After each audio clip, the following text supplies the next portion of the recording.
Today I'm adding interest to a clean and simple project using the Eclipse technique.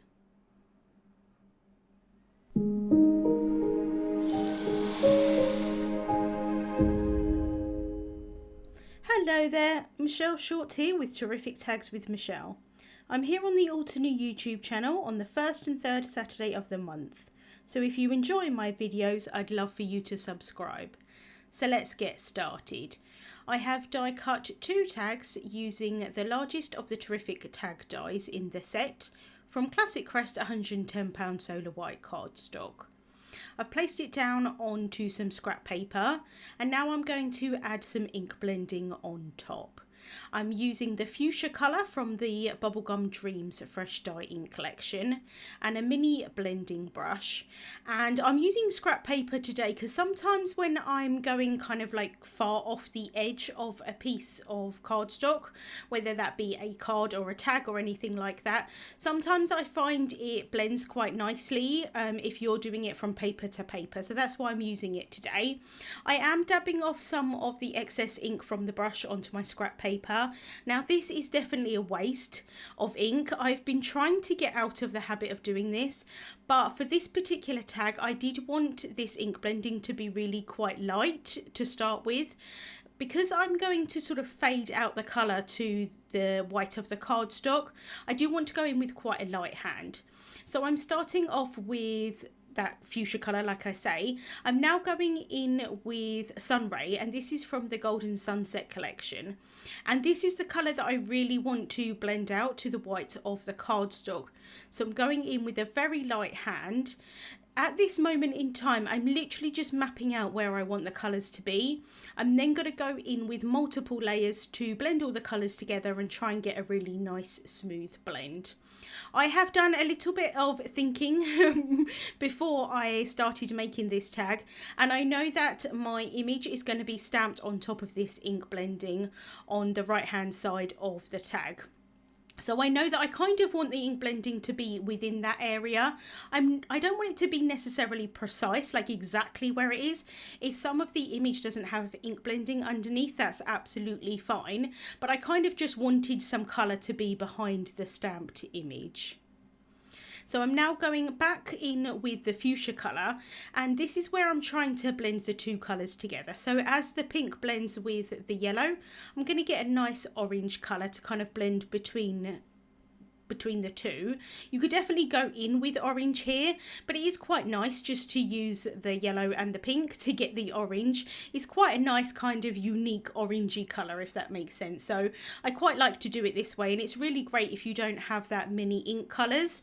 You could do this with, say, pink and blue, and you'd get purple in the middle. So there's lots of different ways that you can do it, but I thought today I would go with some kind of brighter tones. I tend to sort of favour towards the cool tones with the purples and the blues, but for today I thought I would go in with a little bit more of a summery kind of colour.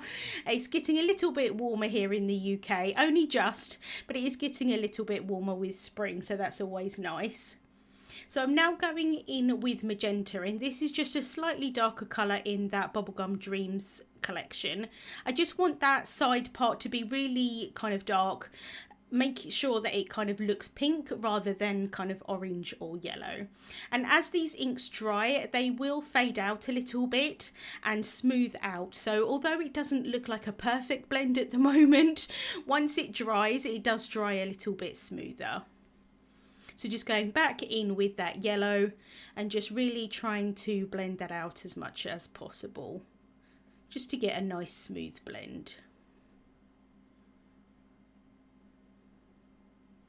I can then place my tag into the Stamp Wheel 2.0.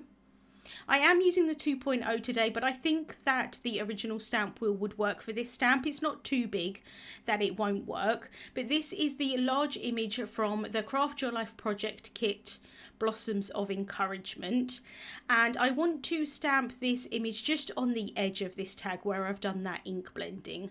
So it's quite helpful to have that larger platform just so I've got that wiggle room to where I need to place it. But like I say, I think this stamp would have fitted in the normal stamp wheel anyway. but if you had a larger image, it's always helpful to have that extra room. So I've placed that where I want it to be. I can then bring in the top flip plate of the stamp wheel, pick up that stamp, then I can flip that over and ink up my stamp using Obsidian Pigment Ink. This is my favourite black ink, really nice dark crisp black. I decided to do the ink blending first and then the stamping, but if you wanted the ink blending to match exactly where you did the stamping, you could definitely do the stamping first. I do think I get a crisper image doing it this way round, but you can definitely do it the other way round as well. You could maybe even stamp it once, add the ink blending, and then keep it in the stamp wheel, and then once you've done your ink blending, and then stamp it again, and that would be really helpful as well. So I'm just pressing that down. It's quite a large image, although not all of it is going on the tag. I just want to make sure that it's stamped down really well. I did get a really good impression the first time, but I am just going to ink it up again just to make sure that those lines are really nice dark black. So then I can just flip it over again, and I accidentally almost stamped it down in the wrong place, but I managed to catch myself and rearrange that stamp wheel plate, and then I can press that down. And then I do just set this aside to dry for a few minutes. I want to make sure that that black ink is as dry as possible for the next step.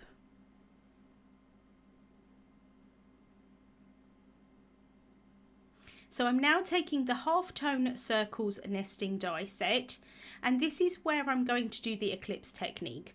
I do think that this tag looks really nice on its own. I think it's very pretty with the image and the ink blending, but I wanted to just step it up a little bit and just add a little bit of extra interest. So I'm placing the circles here kind of off center, kind of like I am doing with the image itself, and I'm just going to work out where I want to die cut them. This would work really nicely with lots of different shapes. I think hearts in particular would work nicely, but I decided to go quite simple today and just use the circles.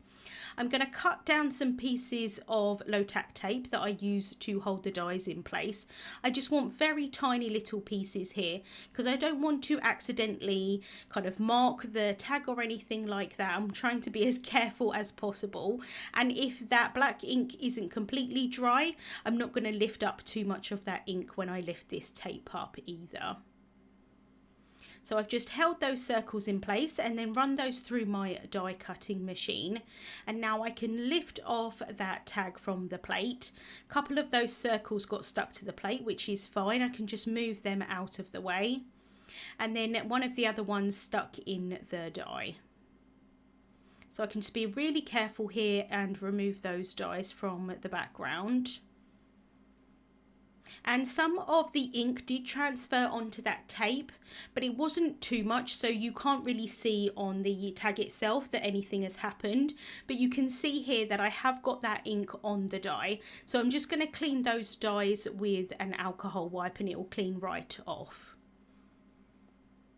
I've now got that other tag that I cut from the Classic Crest £110 Solar White cardstock, and I'm adding some glue tape onto the back of that, so I can sandwich it onto the back of my stamped tag. So just making sure that this is really well covered with the adhesive.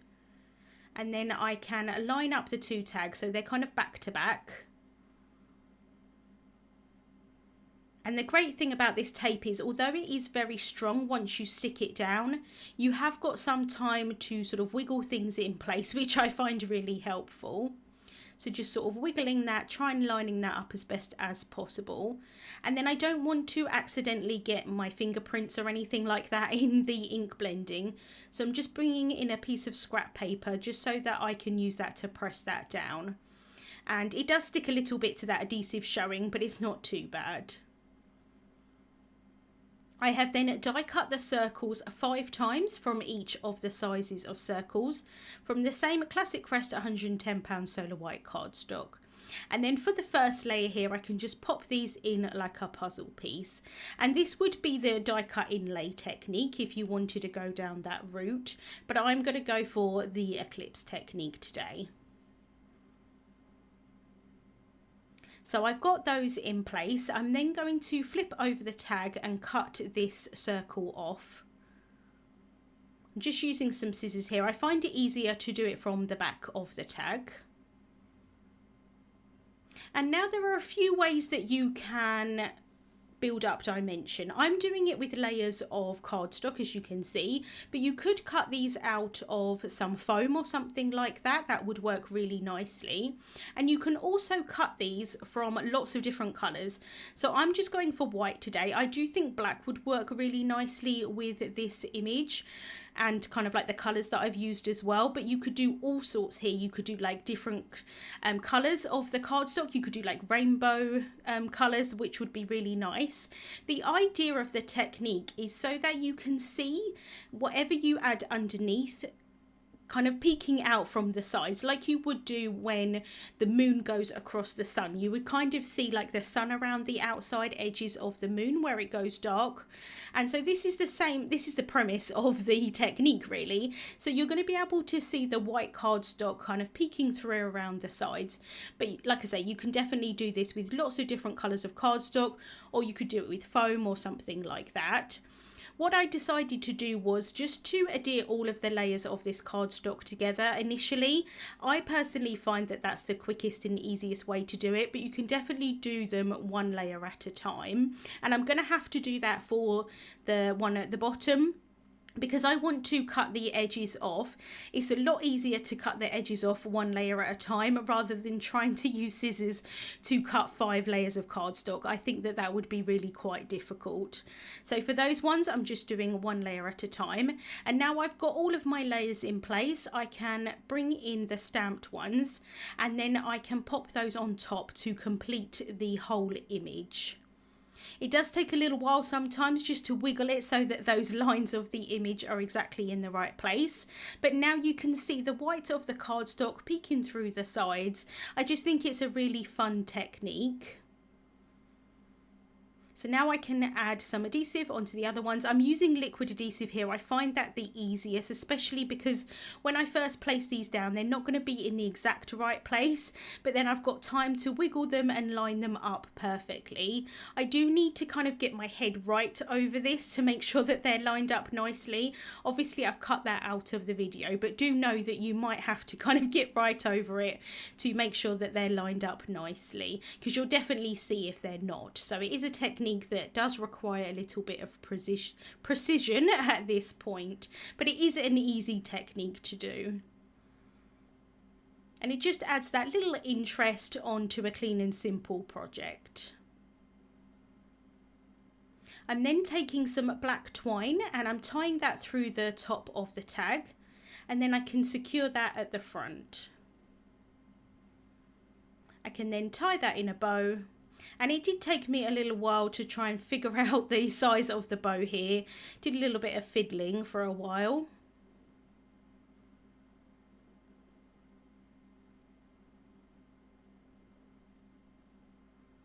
And then once I'm happy with that bow, I can cut those tails down.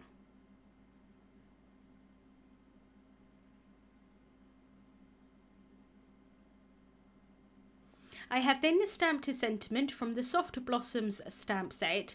This actually was one that I already had in my stash. I shared a couple of videos ago how I have some extra kind of sentiments and things like that that I've already stamped, and it was already to the side, and I thought that the size of it would work perfectly for this tag.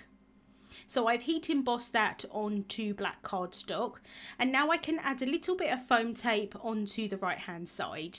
I don't want to add any foam tape on the left because it is going to overlap the dimension of that eclipsed circle. So I'm just figuring out here whether that's the right height to match the cardstock, and it isn't quite, it's a little bit low. So I'm going to bring in some thinner foam tape, and I'm just going to place that on there and just see if that is the right height. You could definitely do this with layers of cardstock as well. And then I can add some glue tape onto the left hand side. I can remove the backings off of that foam tape, and then I'm grabbing my T-square ruler to help me place this down straight.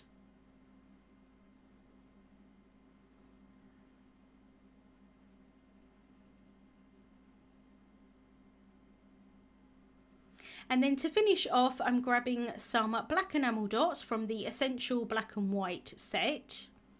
And I'm just going to add 3 of these onto the tag.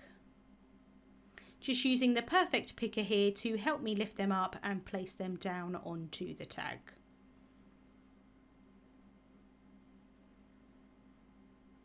So just figuring out where I want the last one to be. And then I can press that down. And that is the tag finished for today. Like I said, I really love this Eclipse technique. It's a really great way to add a little bit of extra interest onto a clean and simple project. I created a tag today, but this would work really nicely on a card as well. Links to the products that I used will be listed in the description bar on YouTube and also over on the Altenew blog. Thank you so much for watching, and I hope you have a wonderful day. Hey there, Lydia here.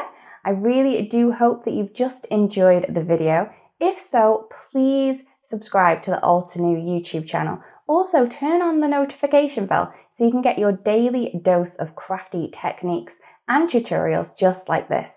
Thank you so much for watching. Bye-bye.